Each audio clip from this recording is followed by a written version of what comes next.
मध्य प्रदेश विधानसभा के बजट सत्र की शुरुआत जोरदार हंगामे के साथ। राज्यपाल ने गिनाई सरकार की उपलब्धियां तो विपक्ष ने बताया झूठ का पुलिंदा। नमस्कार, आप देख रहे हैं खबर नेशन, पंकज पांडे के साथ। मध्य प्रदेश विधानसभा का बजट सत्र आज सोमवार को राज्यपाल श्री मंगूभाई पटेल के अभिभाषण के साथ भारी हंगामे के बीच शुरू हुआ। राज्यपाल के अभिभाषण के दौरान विपक्ष के जोरदार विरोध से सदन का माहौल गर्मा गया।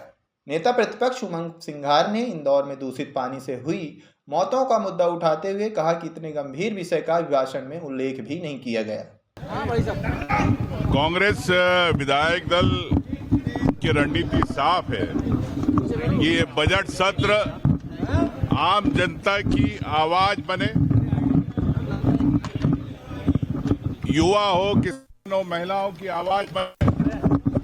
और इस बजट के अंदर जो घोषणाएं हैं, पूर्व में जो घोषणाएं हैं, घोषणाएं और जमीनी हकीकत क्या है, इन दोनों के अंतर को हम लोग साफ करेंगे।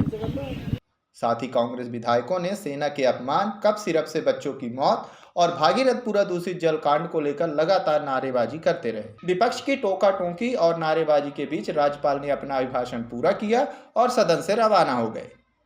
इस बीच भाजपा विधायक रमेश्वर शर्मा ने कांग्रेस पर लोकतंत्र का अपमान करने का आरोप लगाया। उनका कहना है कि राज्यपाल का अभिभाषण विकास और जन कल्याण योजनाओं का खाका होता है, लेकिन कांग्रेस राज्यपाल को बोलने तक नहीं दे रही। इन सब के बाद कांग्रेस प्रदेश अध्यक्ष जीतू पटवारी भी विधानसभा पहुंचे और सरकार पर अपराधी मंत्रियों का साथ देने का आरोप लगाते हुए सरकार की जवाबदेही और प्रशासनिक गतिविधियों पर सवाल उठाया। बजट सत्र की शुरुआत है। हमने चिट्ठी लिखकर मुख्यमंत्री जी से आग्रह किया था कांग्रेस पार्टी ने कि 3 अपराधी मंत्री सदन में बैठे हैं। एक है विजय शाह, जिन्होंने सुप्रीम कोर्ट ने कहा कि अपराधी है, इनको पद पर रहने का कोई अधिकार नहीं। जो दूसरा है, 35 मौतें हो गई। 35 मौतों की अगर इस तरह का आग्रह है तो फिर नहीं हो सकता है, वो मंत्री पद पे कैसे है। ऐसे ही 26 मौतें और हैं। जो 26 मौतें हुई, इसके लिए भी दोषी तीनों मंत्रियों को पद पर रहने का अधिकार नहीं है। राज्यपाल जी का अभिभाषण निरर्थक रहेगा अगर ये मंत्री पद पर रहेंगे। और राज्यपाल के अभिभाषण को झूठ का पुलिंदा बताते हुए उप मुख्यमंत्री राजेंद्र शुक्ल सहित जनजातीय मंत्री विजय शाह और नगरीय प्रशासन मंत्री कैलाश विजयवर्गीय के इस्तीफे की मांग की। उनके सत्र में रहने के दौरान गतिरोध जारी रखने की चेतावनी भी दी। वहीं कांग्रेस विधायक और पूर्व मंत्री रहे यशवर्धन सिंह ने भी राज्यपाल के अभिभाषण को गुमराह करने वाला बताते हुए भागीरथपुरा जलकांड से लेकर यूएस ट्रेड डील से किसानों के नुकसान का मुद्दा भी उठाया। उन्होंने कहा कि नेताओं ने कहा है कि सीधी बात है, राज्यपाल अभिभाषण वो भाषण होता है जिसके अधीन वर्तमान सरकार के पिछले 1 साल में कौन कौन से कार्य हुए हैं, कौन कौन से काम हुए हैं, उसका उल्लेख किया जाता है। लेकिन अगर पिछले 1 साल में सबसे बड़े मुद्दे मध्य प्रदेश के सामने आए हैं, तो सबसे पहले जिस प्रकार से छिंदवाड़ा में 25 मासूम बच्चों की मृत्यु हुई जहरीले कफ सिरप के लेने से, उसका कोई उल्लेख नहीं किया गया राज्यपाल महोदय द्वारा।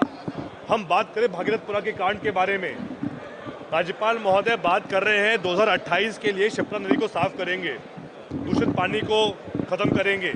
वही इंदौर में जब सबसे अधिक लागत से काम किया गया सूरज का और पेयजल का, वहाँ क्यों मृत्यु हुई 35 लोगों की दूषित पानी पीने से? हमारा सीधा आरोप है, इंदौर में भाजपा का हर पार्षद खुद ठेकेदार बनके काम कर रहा था, इसलिए वहाँ पे जो काम होना चाहिए था, जो गुणवत्ता होनी चाहिए थी, वो नहीं हो पाई। और भाजपा के भ्रष्टाचार के कारण ही 35 लोगों की मृत्यु हुई भागीरथपुरा में। इसका कोई उल्लेख नहीं किया गया अभिभाषण में। आज हमारा मध्य प्रदेश वो मध्य प्रदेश है और यहाँ ऐसी सरकार बैठी है जिसके कैबिनेट के एक मंत्री को सुप्रीम कोर्ट ने अपराधी घोषित किया है, उसके बारे में कोई टिप्पणी नहीं की गई राज्यपाल जी के द्वारा। तो हम इन सब मुद्दों के बारे में हम चाह रहे थे कि राज्यपाल जी स्वयं इसका उल्लेख करें और ये तीनों मंत्री इस्तीफा दें, ये हमारी मांग रहेगी।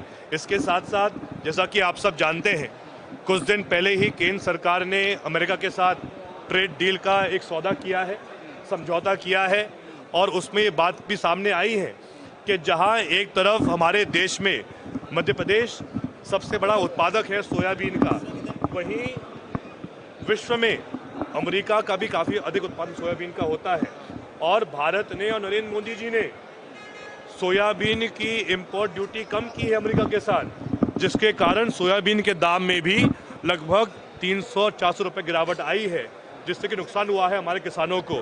तो ये सब मुद्दे ऐसे हैं जिन पर हम चाह रहे थे कि राज्यपाल महोदय कुछ ना कुछ इसका उल्लेख करें और आखिर इन सब मुद्दों से जनता को हम कैसे सुरक्षित रखेंगे, किसानों को बेहतर दाम कैसे दे पाएंगे, लेकिन इन सब मुद्दों को लेकर एक भी विषय आज सामने नहीं आया। विधानसभा की हर अपडेट के लिए खबर नेशन से जुड़े रहें। खबर नेशन यूट्यूब चैनल को लाइक, सब्सक्राइब और शेयर करें।